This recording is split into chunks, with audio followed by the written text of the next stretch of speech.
नमस्कार सर्वांना. तर आजचा व्लॉग हा स्पेशल आहे कारण आज माझे पप्पा आणि माझे सासरे म्हणजे मामा हे दोघं आणि माझा लहान भाऊ ते आले होते. तर ही परीची रिवर्स गाडी ही या दोघांना भेटण्यासाठी चालली होती.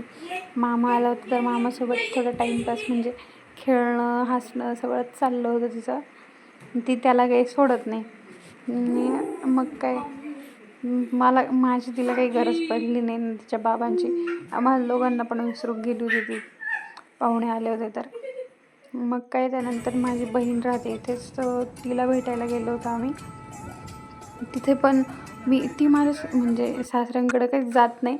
पण आज बघा ना गाडीत पुढे बसायचं होतं तर लगेच गेली. म्हणजे किती चाप्टर असतात पोरं. आणि मग काय हे असं आम्ही तिच्या इथं गेलो होतो, बसलो थोड्या वेळ आणि मग काय रिटर्न आलो. बाबांना त्यांना जायचं होतं म्हणजे माझ्या पण त्यांना जायचं होतं.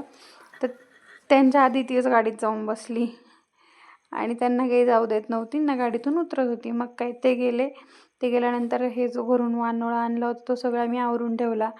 तर असंच होता कालचा आणि आजचा दिवस. Thank you, bye.